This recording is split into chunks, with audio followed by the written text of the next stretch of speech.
I feel like theology so many times is hugely personal.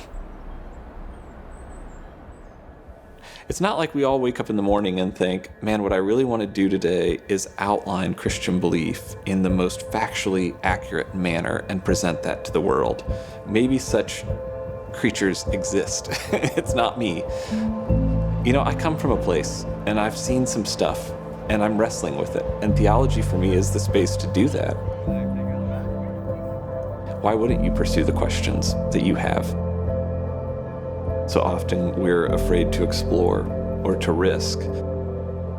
If we can do that in the business world, if we can do that in philosophy, if we can do that in all of these other realms where we're addressing huge challenges and questions, why can't we do that in theology?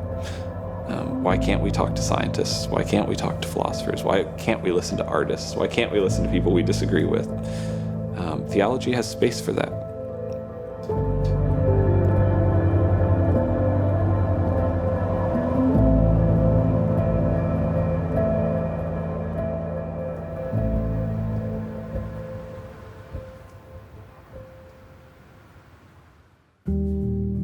I was born in Charleston, West Virginia, where my family on both sides had lived for 150, 200 years. My parents heard a revival preacher in their small Baptist church who asked if there was anyone who would be willing to go to the mission field.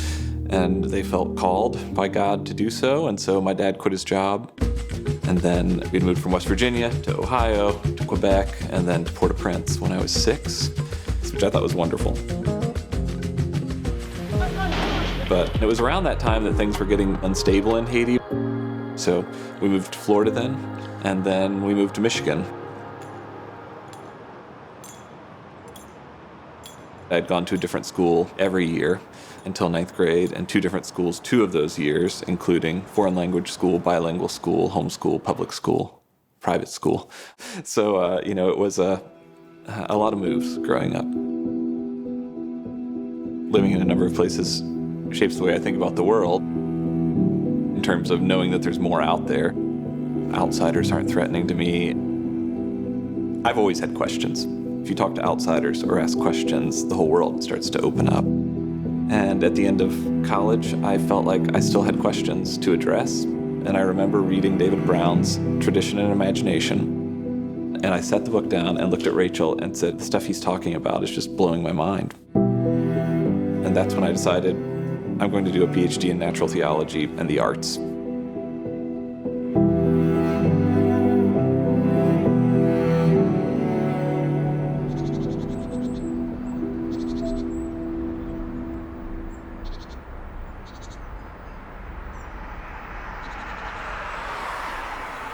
Natural theology is saying what can be known about God from what we can observe through nature broadly construed, not just a sunset, but human nature. And so I found it strange when I moved to St. Andrews, to pursue my PhD in theology, that I was confronted, in that case, with a very particular sort of resistance. When I would tell people that I was writing a thesis on natural theology, some would say, have you read Barth?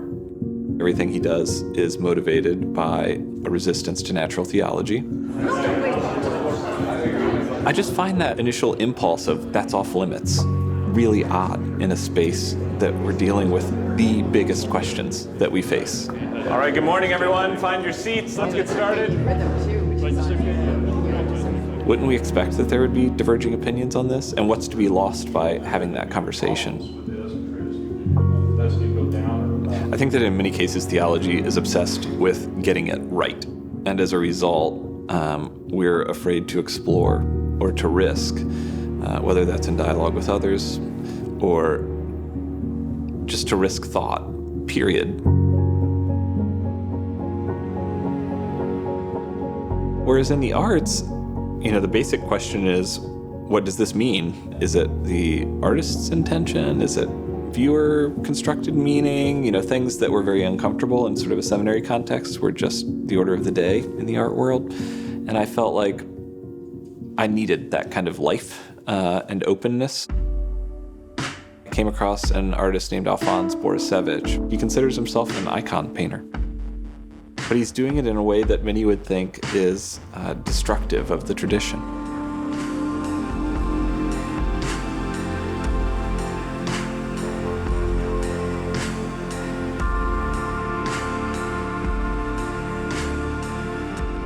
So just sitting with Alphonse and hearing him talk about the way he works or what he's up to caused me to reflect on the ways that I work as a theologian.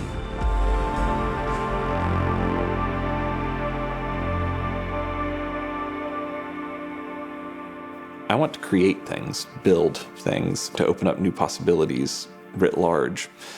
And those are bold sorts of ideas that require one of a few things, like the biggest brain, which is not me, or incredible resources, which is what philanthropies have.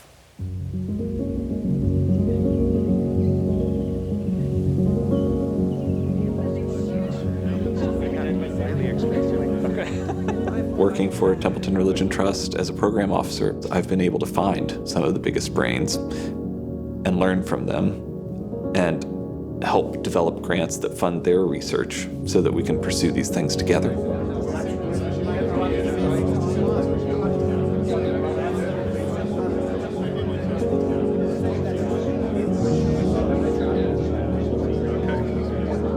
For me, realizing that I'm not the biggest brain in the room is very freeing. I don't have to spend my time convincing people that I belong there. I'm just glad to be in the room. William. And I assume that if we all set out on this together, we're going to, if nothing else, learn something about each other, but probably make progress on these questions that we're all fascinated with. We have good wine to drink. Well, I brought some more. Good to see you. Progress can be appropriately disruptive. It can force us to ask new questions, to say, what sorts of methods are we using? For instance, the sciences. Can theologians learn something from the sciences? What might the heavens tell us? What might nature tell us? What might art tell us? If God is given, as many theologians argue, might we find him? Might we see things that direct us to him? Whether it's presence or proofs or pointers or any number of ways that you can construe natural theology.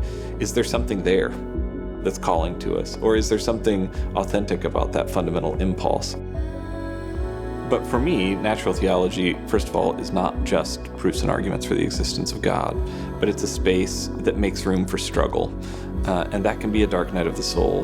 That can be the feeling that God isn't speaking. Of course, there are caveats to all of these things, and there are limits. But that doesn't mean that the entire conversation should be cut off before it's had.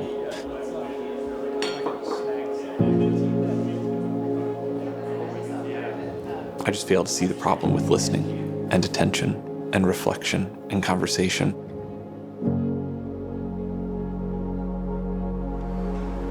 Rachel and I have been married for 21 years, and she's my partner in life and thinking. We talk about everything: the art, the theology, the kids, the way that we do life.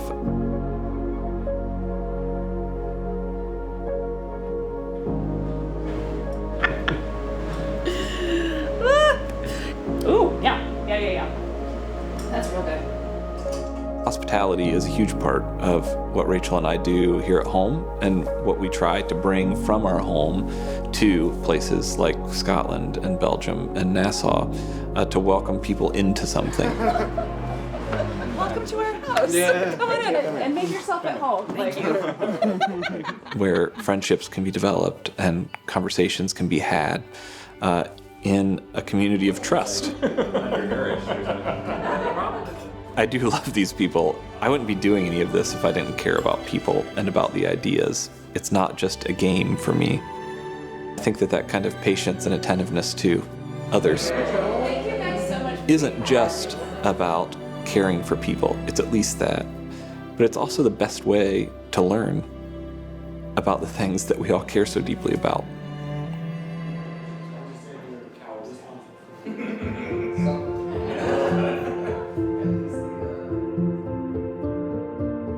I think that a philosopher is a seeker, and that any genuine philosophy is an adventure of thought. As an adventure, it cannot be judged before the search has begun. There will be many who scoff on the dockside as the ship heaves off, They will congratulate themselves on their prudence in valuing the security of safe harbor and the solid land. They will even feel superior to those who launch out into the unknown.